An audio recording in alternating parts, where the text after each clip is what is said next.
everybody, and welcome to another exciting episode of the Ungrownups video transmission. I'm your host, Mark, and today we're going to be taking a look at the Star Wars, this Black Series 6-inch scale, Wave 2, number 6, Boba Fett, number 7, Greedo, and number 8, Han Solo. You will notice that I don't have number 5, Princess Leia. That's simply because I've seen the figures in stores, and I'm actually not a fan of that figure. Her face sculpt, the head sculpt, just looks a little too sad, a little too dopey for me. I'm not a big fan of the articulation and how well you can see the cut joints and things on her legs. So I kind of think the slave version of Leia was maybe the wrong way to go right out the gate. I mean, I would have preferred a classic Leia with the white dress and buns on her hair to that look. But of course, my favorite Leia is Hoth Leia, so I'm hoping the Hasbro will be giving us a Hoth Leia. But I'm not going to be holding my breath anytime soon, so decided to skip that figure and just go with these. Now, in all honesty, I did pick up Boba Fett and Han Solo off of BigBadToyStore.com. I had them pre-ordered, and and I picked up Greedo. I got Greedo for Christmas, as a matter of fact, as a gift from my wife. So thank you, sweet. But in stores, I have seen these figures in stores. I see a lot of Princess Leia. I see a lot of Greedo. Every once in a while, I'll see a Han Solo. I have never seen Boba Fett in stores. I'm sure the minute he hits the shelf, somebody has scooped him up. He is probably going to be the standout figure from this line, although Han Solo is a fantastic figure, and even Greedo is a sleeper. So I will say that if you were not able to get to San Diego Comic-Con over the summer in 2013 to get one of the very first Black Series limited edition sets that came with Boba Fett and the Han Solo Frozen in Carbonite. If you didn't get one of those figures, please don't go out and spend $200, $300, $400 on eBay. This is the exact figure that came out from San Diego Comic-Con. Not one single bit of difference between this figure and that figure. I can say that with confidence. I've seen enough reviews online to know that all reviewers that have reviewed both figures pretty much say that they are identical for all intents and purposes, with no exceptions other than the missing Han Solo and Carbonite. So there you have it. That's not going to make this guy any easier to track down, but it will make it cheaper. Right now, I will put a link down below in the About section where you can get all of these figures in Wave 2 from BigBadToyStore.com, but you do have to purchase all of them. Greedo is still in stock, and I think even Han Solo is in stock, but the only way to get Boba Fett is to get the whole set of 4 because Boba Fett is sold out. So I'm spinning them around here on the back. Show you a little bit of the artwork that has been associated with each one of these figures. I think it's really nice that here you have Greedo approaching Han Solo, and then here you have Han Solo about to shoot Greedo, which he did first, by the way. And then over here you see Boba Fett and Lando and Darth Vader. Hey Hasbro, take your time getting around to Darth Vader. We don't really need him. It's not like he's like the single most iconic character from Star Wars ever. And when you get around to doing Lando, I don't really want the blue pimp cape. I really would like the Lando in Jabba skiff gear. That'd be really cool. That'd be pretty fantastic. Getting these guys turned back around. You know how the boxes work. They're very user friendly, collector friendly, I should say. You just open up the bottom or the top and just slide the tray out, and you can take the stuff out, play with it, and then put it back if you want to display it on your shelf in one of these nice boxes. So let's get all of these 3 figures out and take a closer look at each one in detail. Alright, we're going to start off with Boba Fett here. Not only is he going to be the standout and most popular figure from this line, but he is numerically first in order. You can see that he does come with his pistol, his little sidearm. It's a nice brown color with some nice silver paint at the top. He also comes with his very iconic and standard, if I can stop throwing it around the room, standard like short rifle, long blaster, however you want to call it. Got some nice detail here on the side. We'll zoom in here in a minute and we'll look at these in greater detail. Some nice light brown paint on the handle and some nice sculpting along the rest of the gun. And he also comes with his very iconic trademark backpack and jetpack. I would say that the only thing I have a problem with this is that it's pretty much all one color. We do have a little bit of brown paint here, there, you know.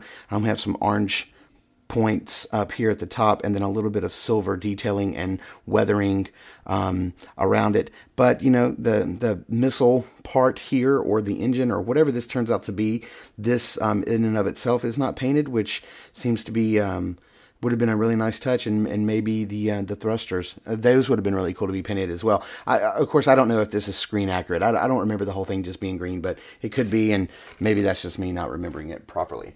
So we'll set these accessories aside for a minute and take a look at the figure itself. And I do want to point out that because he does come with a cloth cape, and it's pretty long, it's pretty lengthy, and it's really only held in by a little tiny point on his left shoulder pad. The way this figure comes packaged is the cape is actually down in the back of the plastic clamshell. So you actually have to untape it and remove it from the back. So I wouldn't go to trying to tug Boba Fett out of the clamshell like this, because you could possibly disconnect it from this upper right shoulder pad, and you're probably going to have a mess of a time super gluing it back in, or however you would go about fixing the figure that you just broke. So definitely don't want to do that. One of the things I will point out that I don't really care for is the fact that his sight is not movable. It is a very soft, pliable rubber, but it's not on any kind of a hinge, which is really kind of disappointing, considering that Hasbro has been making 3 3/4 inch versions of Boba Fett with a hinged eyesight that work for quite a while, for many years now. So the fact that they didn't build that into a 6-inch scale figure is kind of a disappointment. But that's about where the complaints stop, because the rest of this figure is pretty spot on. Now, we will zoom in a minute to take a closer look at some of the detail on the guy, but just want to go over some of the articulation. The head is on a nice ball joint. You can pop that off. Well, maybe you can't. Well, maybe you can. I'm just not going to go about it. But it is on a very nice ball joint. The arms are on a nice pin socket, very nice tight pin socket at the shoulder, pin socket again at the elbow, and you can go all the way around because that tubing is actually connected to the elbow itself, so that tubing doesn't hinder it from going all the way around. And the hands are on a very nice joint as well. You can see that you can bend them in and outward, and that really helps with holding that gun stock against his shoulder, which is really nice. Both arms are the same, except from this side you do have his flamethrower, and that wrist goes down as well. So you can do the grapple hook or the flamethrower or whatever you'd like from that arm, which is really nice. Trying to get the arms out of my way. You do have a loose piece of looks like 3 of Wookiee scalps or pelts right here.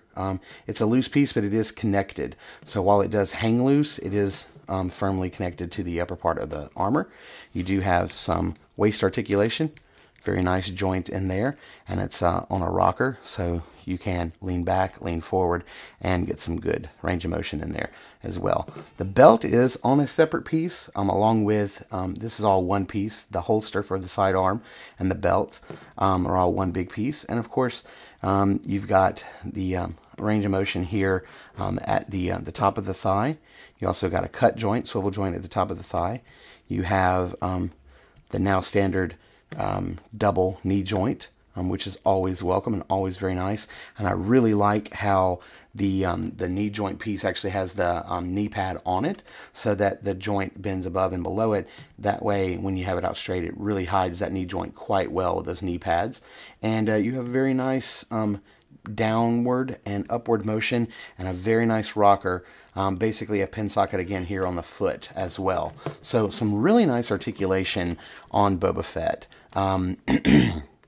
Very well articulated figure, which is great, considering, he's very mobile and likes to fly about. So you can get him in some really nice poses, especially if you had a really nice stand that works with 6-inch scale figures. You can get him in some really nice flying poses.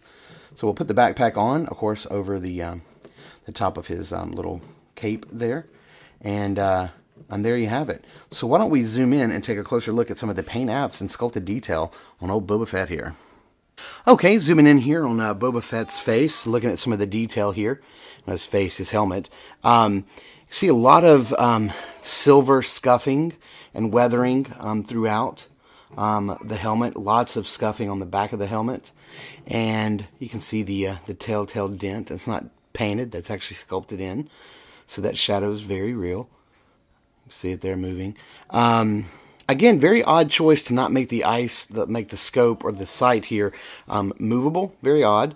But I do like this large scratch and scuff right across the front of the face mask. Very, very, very nice there. Moving downward, you can see the symbol here on his chest. And very nice inset red paint work there.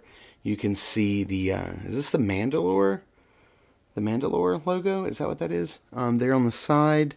If I'm wrong, please correct me in the comments. I'm sure you will. Some scuffing and weathering here on this shoulder pad. Some nice detail on the arms, on the gauntlets. You can see some dark colors and some lighter colors.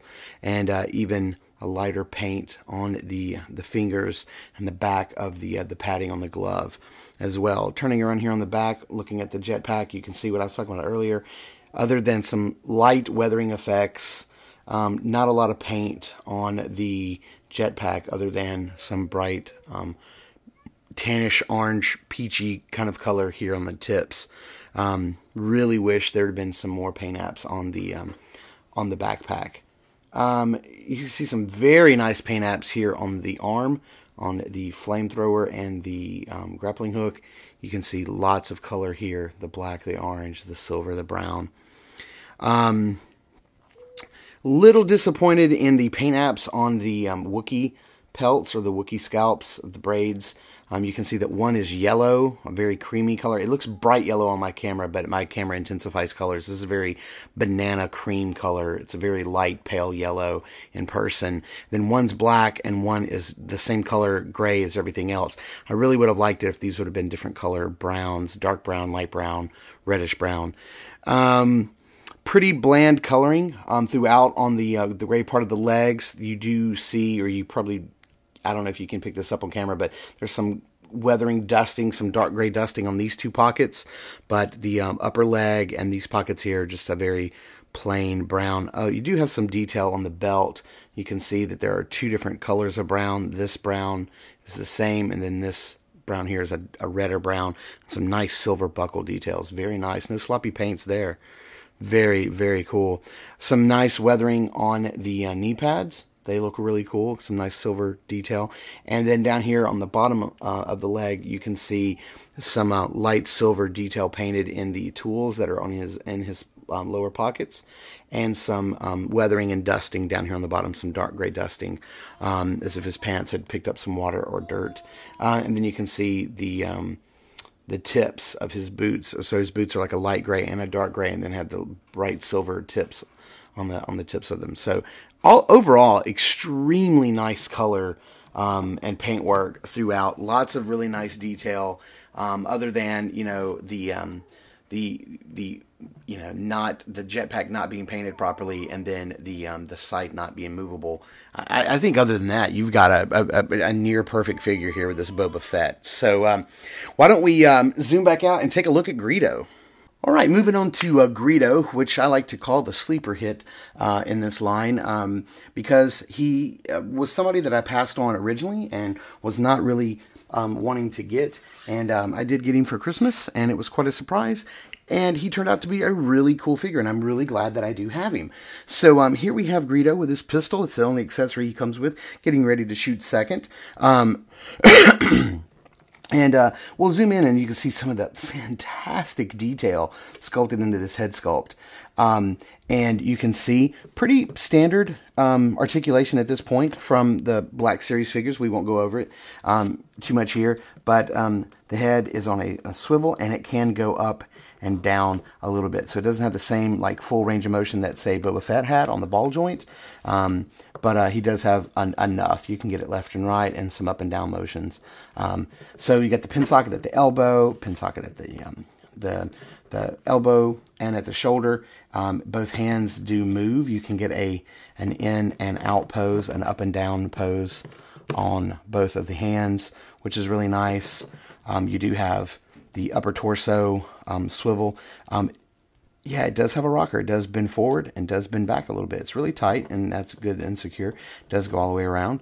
And then you've got, of course, the pin socket at the top of the thigh, cut joint, double jointed knee, and of course the rocker and pin socket on the foot. So pretty basic, or I guess not basic, but standard articulation. Very well articulated figure, and he looks quite good.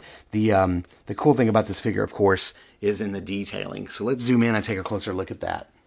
All right, zooming in here on Greedo's head sculpt. I'm just going to spin it around. You can see the light and the shadow playing across every individually sculpted wart, knot, bubble, dot, rise, round little nubby nodule thing that's all over his head, whatever you want to call those things. They are all over. You can see some very nice detail work in the bumps or the nubby things around his eyes. I don't think it's picking up very well on camera, but in hand, his eyes are like a deep purpley sort of pearlescent colored paint. So that's very, very nice. They pick up. There's lots of sparkles in there, but I don't think that's really coming across very well in the video. And you can see his little nubby mohawk, and these things are very soft rubber, so I don't think you have to worry about them like breaking off or anything like that. Very, very cool head sculpt. The rest of the sculpt is going to be, you know, a pretty standard. I'm so sorry if you can hear my little guy in the background just going to town. Pretty standard wrinkling and folding of the clothing and the outfit. But you can see, just like in the film, both the pants legs and the upper arms have that very ruffled, very wrinkled, kind of fluffy space material that would have been used on his jacket. You can see that there is really no kind of paint apps on the vest itself, which does look to be removable, actually. I've never even attempted to do so, but it does seem to be. It is a full separate piece and does seem to be removable unless it's glued down on the back. You can see the belt, some nice silver details on the belt, and even some nice weathering and metal brushing, dry brushing on the pistol here, which is very cool. And there's some light weathering and dry brushing on the holster itself. So other than some dirty pants legs there, and a simple gray color on the shoes or the boots, not a lot to write home about as far as paintwork on this guy, but the sculpting and the detail on the head alone, I think, make this figure worth the price of admission. And what's Han Solo without somebody to shoot at first? So, speaking of Han Solo, why don't we move right on to everybody's favorite smuggler and take a look at him. Okay, now we end up at Han Solo, the other standout figure in the bunch. I'm really glad that we got this classic, like truly classic, full-on 80s version of Han Solo. This guy just looks amazing. Such great detail built into him. Now, right out of the package, you will notice that he does come with the Stormtrooper belt. That's how they chose to package him. I kind of wish they would have gone with this packaged, the brown holster belt. But that's what they chose to go with. And I will have to say that Han Solo does win the accessory award for the figures in this wave, because he does come with the most. He actually out-accessories Boba Fett. So he does come with the Stormtrooper blaster. He comes with his trusty blaster. He also comes with 2 gloved hands. These are the gloved hands that he used whenever he was in the gunner seat scene with Luke in the Millennium Falcon. And, of course, he does come with his trusty, very classic, iconic brown belt that we typically see him in. Both are easy to remove and put on, get off, so not a problem there. And, you know, we've gone over the articulation so many times, so we won't do that. But pretty standard articulation on top of the head. You do have some nice up and down motion. You can see that there is a plug at the top, so his head is basically on a ball joint, and it comes off pretty easy. And you also have some up and down motion with the hands here as well. So other than that, pretty standard articulation. Not going to go over it. We're just going to get right to zooming in and taking a closer look at some of the detail on this guy. All right, zooming in here on Han Solo's head sculpt, you can see very nice likeness of Harrison Ford. You know, I can see Harrison Ford in there. I won't say it's spot on. I think Harrison Ford is just one of those likenesses that it's extremely difficult to nail down. Even Hot Toys had a problem with it with his 1/6 scale figure when they did the Indiana Jones figure. So, but you know, as far as Hasbro head sculpts go, it's not a bad one. Some very nice detail work in the hair. Sculpted in, very, very nice. I think this is a fantastic figure, and one that I'm so glad to have on my shelf. Nice, concerned look on his face. Moving down, you can see some nice detail work sculpted into the jacket. I love this vest. I'm always surprised at how I always forget that there's all these pockets and things on the back of his jacket, or the back of the vest, like 4 little pockets across the top, and then 1 huge big pocket back here. I don't know what he would put in there. I don't know if Chewie put stuff in there for him, and Chewie gets it out. I'm not sure, because it's not really conveniently located. It'd be really hard to get in and out of that thing. You'll see that I do have both of his belts off. I don't have either holster on, so just wanted to look straight at the sculpting and the paint on the figure. Very nice muted red lines on the side of his pants legs. Always love that detail. Looks fantastic. And then some pretty straightforward patent leather boots. You can see the detailing there. Not a lot of paint work going on throughout. Very simple figure to sort of paint. Probably not to sculpt, but definitely not a lot of paint work going on. Not a lot of dry brushing or weathering going on in any of this. So why don't we zoom back out and take a look at Han Solo in his 2 different looks. We have both the Stormtrooper belt. We also have his classic holster and small pistol. So why don't we look at both of those before wrapping up this review. Alrighty, here we have Han Solo in his post-Stormtrooper disguise. You've got the Stormtrooper belt on, which is very nice. Nice detail. Got the white and the black going on. The holster does work. You can put the Stormtrooper blaster rifle in that holster. So he looks really good. I think this is a great look for him. And Hasbro must really dig it too, because that's how they ship the figure. They ship it with the Stormtrooper belt on. So what I'm going to go ahead and do is show you how this looks here in the back. Putting the pistol down in there, the rifle down in there. It's got a nice little cutout. It's a very tight fit, but you have to work it real hard, but shove the whole thing down in there, and you can see it fits very nicely in the back of that. So I want to show you how what you kind of have to do to get the other holster on, because it's not the easiest process. Over here on the side, you'll see the snap for the holster. That just comes right off. You just pull that right off. And then what you kind of have to do with this guy, because he does have, it does snap, it snaps in the back.